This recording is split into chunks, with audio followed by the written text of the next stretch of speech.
Welcome to the White Whale Marketing Podcast. This is episode 7. Today we have AJ and Caleb joining us.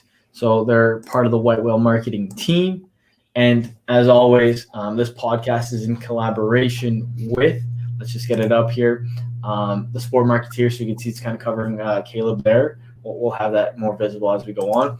The Sport Marketeer is essentially just a newsletter that covers the different topics we're speaking on today, going on in the world of sports and sports marketing. We just kind of give our little takes on it. So that's available every Friday.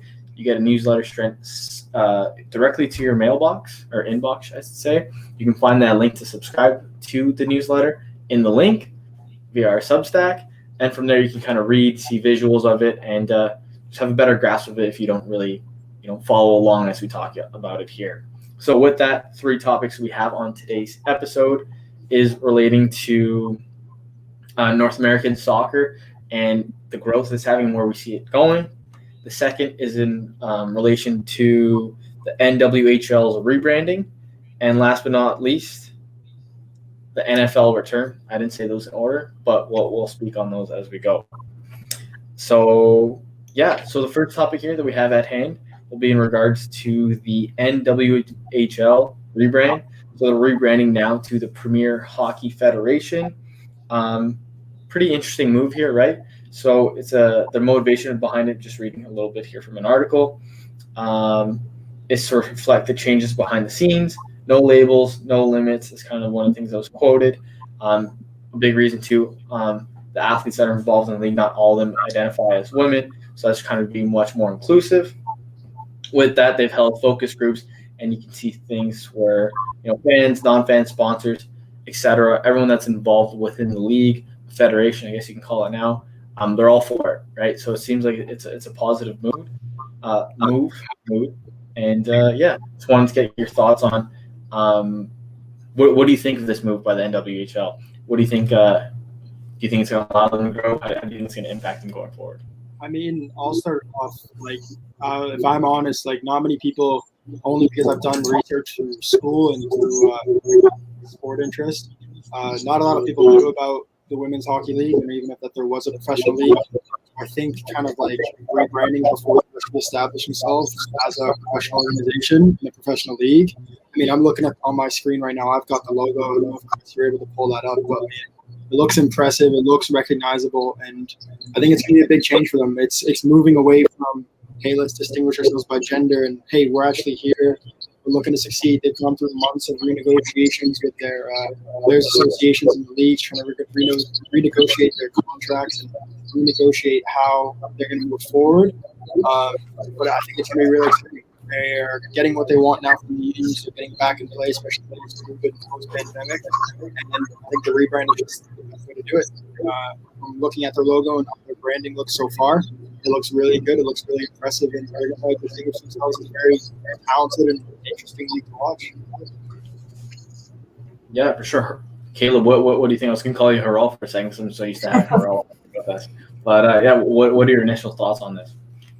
Yeah, all good. I like it. I think it's definitely something that not a lot of other leagues are doing now. You see, WNBA, LPGA, it's they're being innovative. They're taking a new step.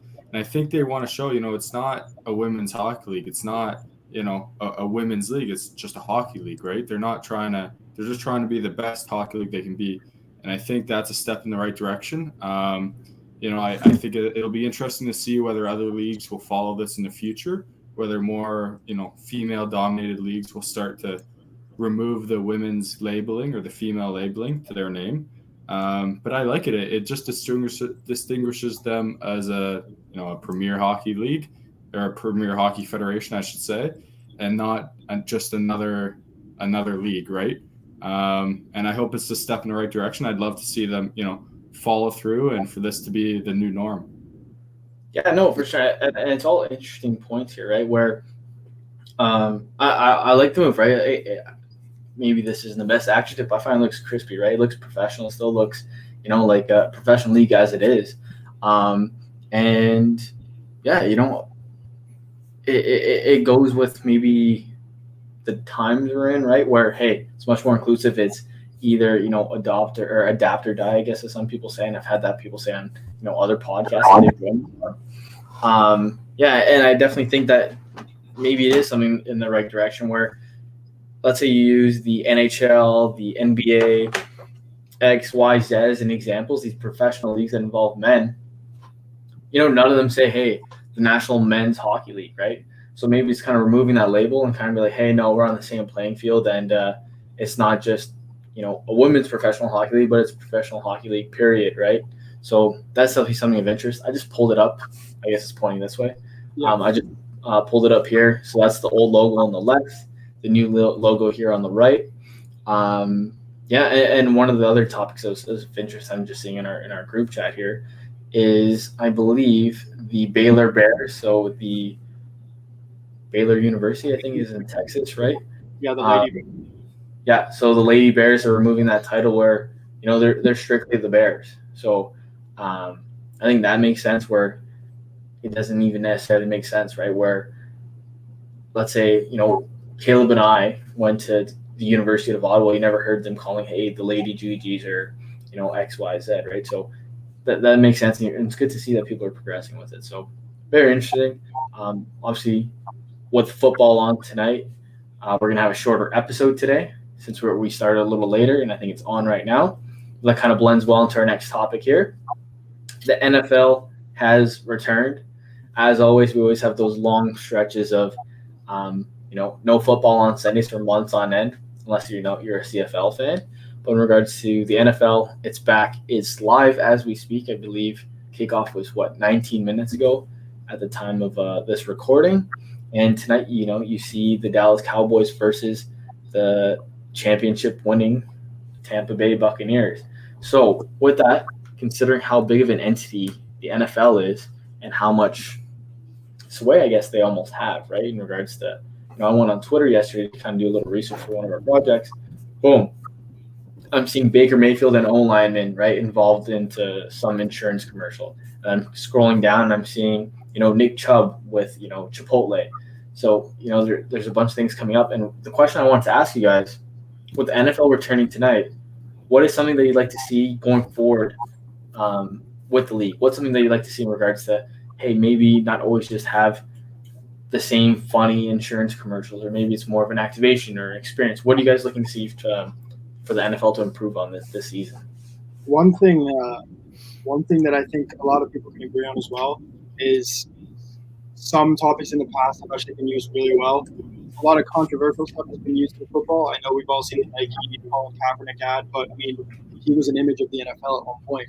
And I think they can go in many different routes, and they're doing like the comedic like advertising, like the insurance company ads, like you were saying. I think that they are such a big organization. Every team has such a big standing in their area.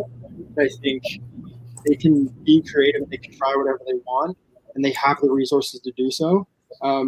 It just depends on whether or not, I mean, it's kind of a cliche, but if they have the balls to do it, I think they have the opportunity for change, and we've seen that over the past few years. I know we've seen national teams and we've seen pro sports teams, like, for example, kneeling, and I think that can carry over. And I think they can really make big difference, not only just for certain topics in the States, but I think from a branding and a marketing point of view, they can do a lot more than rather just be, hey, here's a funny insurance commercial.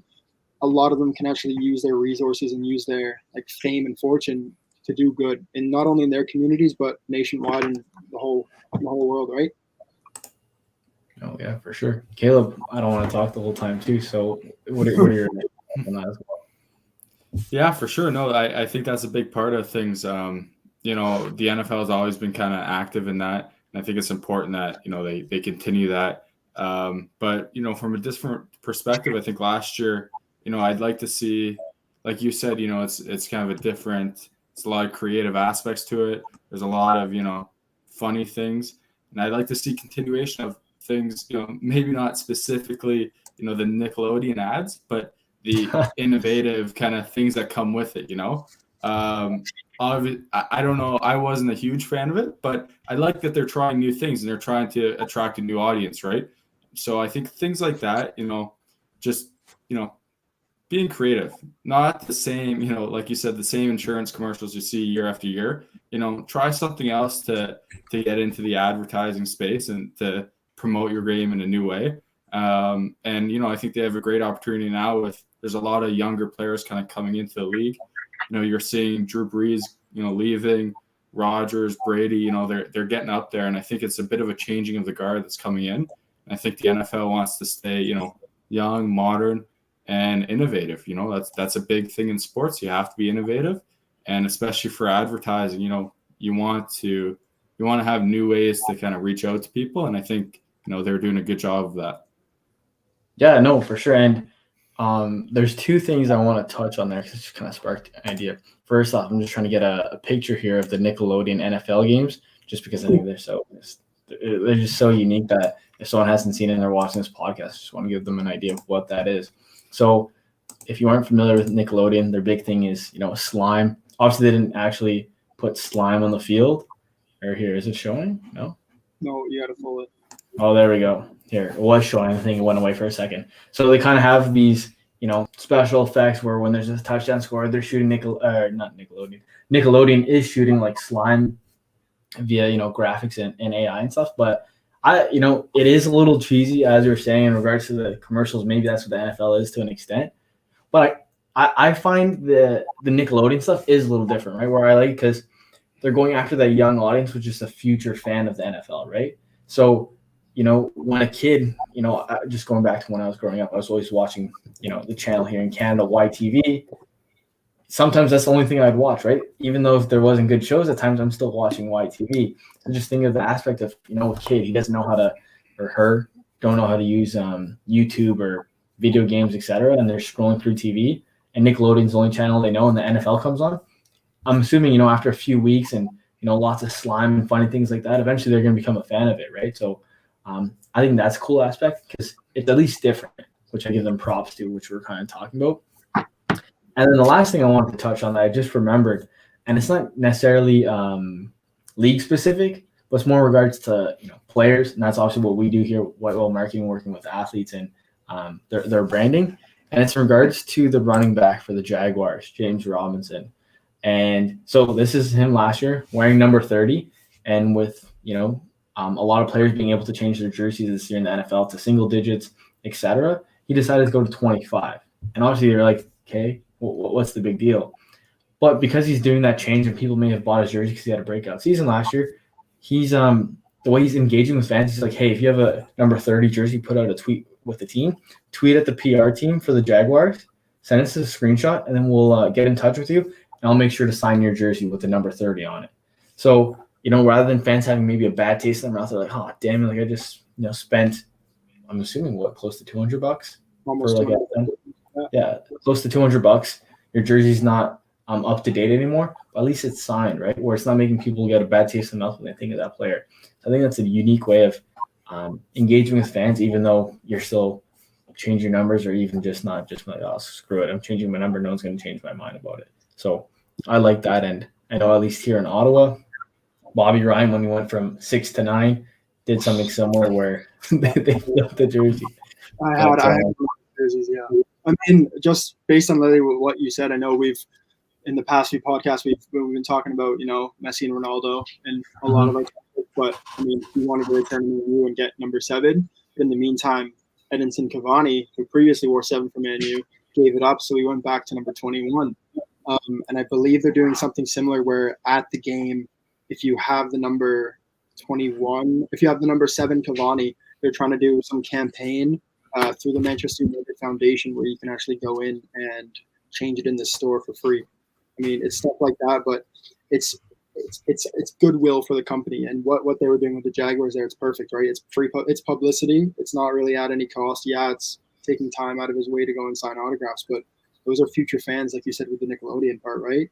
If you remember seeing your maybe favorite player at the time signing your jersey, it's the wrong number. Boom, you have a signature on your jersey that not a lot of other people will have, right? It's just that additional aspect that brings a lot more attention to that team, and it'll create some loyal fans in the long run, right? Which is what all businesses want, right? It's customer relationship. Spectators are customers, and it'll be beneficial in the long run for the Jags. For sure. It's just looking out for the fans, right? Which goes, much longer than sometimes people expect. And obviously, this is getting a little off topic. And obviously, I know as AJ said, we've talked about the Ronaldo and Messi a lot over the last couple of weeks. But I saw this and I just wanted to bring it up because I noticed teams in the EPL, the Wolves, as well as Manchester doing them around the topic of jerseys. I love this, right? They're acknowledging and just saying in regards to hearing and listening to fans and, showing that they care. Fans are obviously, very interested at the moment in these vintage jerseys. I was scrolling through it and boom, there's, I think this is 96 jersey for United. The Wolves are doing something similar. I think so, yeah. 94. The Wolves for sure is 96, but I just wanted to bring that up quickly where, that's pretty interesting where they're listening to the fans like, oh, hey, you like that jersey? Let's bring it back because it's still allowing fans to buy that authentic jersey rather than having, maybe the patch on the wrong side or the wrong sponsor, but the look being right. This way, it's kind of a cool way to say, hey, we're listening and you get something that we know you wanted. Well, I mean, touching on the point, just sorry to interrupt as well, but like you brought it up, is this past year with the Euros, I bought a 1990 replica jersey for England, right? Mm-hmm. It's not Adidas, it's not Nike. It's if you go England 1990 blue jersey, you'll see the blue one, that one right there. You can even see it's on sale for the FA. I have that exact one sitting in my closet right now. Like they're reselling a lot of them for the same price. It's got the Umbro there too. If you click on there's a picture of a player. If you actually go back to Google there, Chris, that player. Yeah, there you go. That's the one. It doesn't have the Umbro on it anymore because it's just a heritage edition. But I mean, they resell it because it's the nostalgia for the teams, right? They brought out a full heritage collection. With the light. Yeah, that's what I got right there.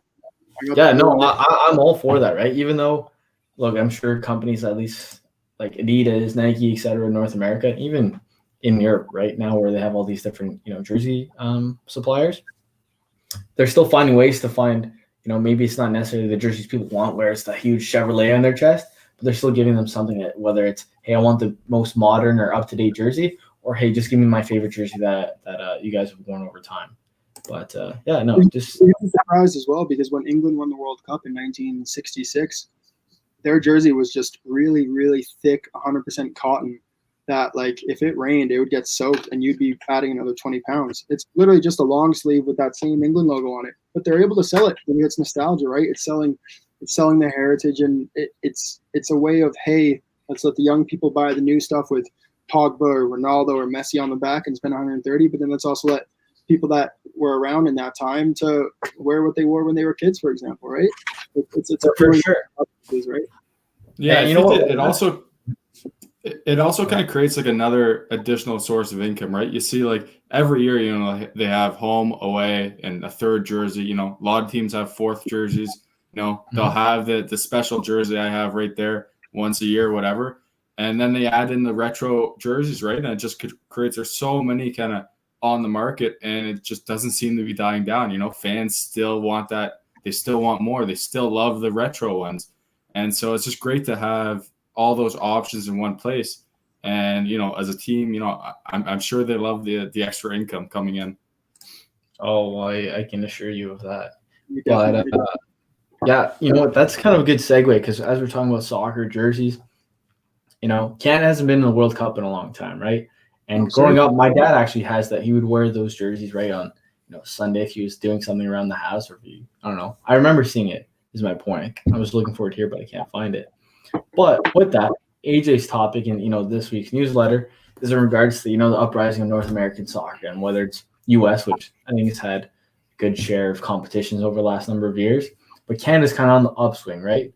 So who knows? Maybe by the time we're 50, 60, however years old, we're gonna be wanting Alphonso Davies jersey. Good times, right? So hey, AJ, take it away. What do you got for us? I mean, I know I'm familiar with it. I grew up playing soccer my whole life in Ottawa since I was 4 or 5 years old. And we've seen it change dramatically in the past 2 decades, essentially. For the organization, there hasn't been anything on the national level. I can't remember watching a Canada or U.S. game when I was younger. U.S., they made it to the World Cup in 2010. They missed out in 2014. But Canada hasn't been in a long time. I'm not even 100% sure if they've been. But recently, I was once. Yeah. and I was watching the game last night. I was watching Canada versus Honduras, I think it was. No, U.S. versus Honduras. El Salvador, no? Yeah, Canada was Yeah. El Salvador and U.S. was Honduras last night. And, I mean, Honduras has been in the World Cup before. They were in 2010. And Canada and U.S. are starting to, get more results. I mean, we saw this summer in the U.S. The U.S. beat Mexico twice in the CONCACAF Nations League final. They won the trophy, and also in the CONCACAF Gold Cup. And, I mean, the U.S. usually loses to Mexico, and Canada doesn't even get a shout. But, I mean, I did some research today on it, and on the 23 current players on both the men's national team for both the U.S. and Canada, 12 of them don't play in North America. We've got guys like Alphonso Davies. We've got guys like Weston McKennie. We've got guys like Ottawa native Jonathan David, Christian Pulisic. We've got guys like Atiba Hutchinson. Like, all of these guys are starting to not necessarily live abroad their whole lives, but they go and play at this top level. Prime example, right? Alphonso Davies. He won the treble at 19 years old. He won the VFB Pokal with Bayern. Unfortunately, Caleb, Bayern won. Champions League, and they won the Bundesliga at 19 years old, and that's the first time a Canadian has won the Champions League.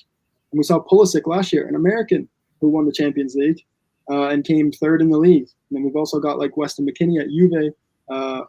Unfortunately, didn't win last year, but they won the year before and playing in the Champions League. And even Jonathan David, who I used to play against at Ottawa Internationals down next to Chio at one of the fields in Ottawa.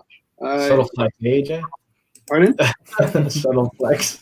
Subtle flex, I've played against him a few times, whatever. Yeah, he won the league in France. He played for Lille, who beat PSG. You've got guys who grew up in Ottawa. Like, he grew up in Nepean, and he won the league over players like Neymar and Mbappe. Like, we haven't seen this, I mean, at least in our lifetime, and even before. Like, the only previous players, like Owen Hargreaves, for example, he was Canadian, but he decided to play for England. No one wanted to play for Canada. No one wanted to really play for the States. If they had eligibility to play elsewhere, they'd play elsewhere. Whether it was like your parents were Jamaican or your parents were from Mexico, or if you had family in the UK, they wouldn't want to play there. But now it's a new era for Canada, right?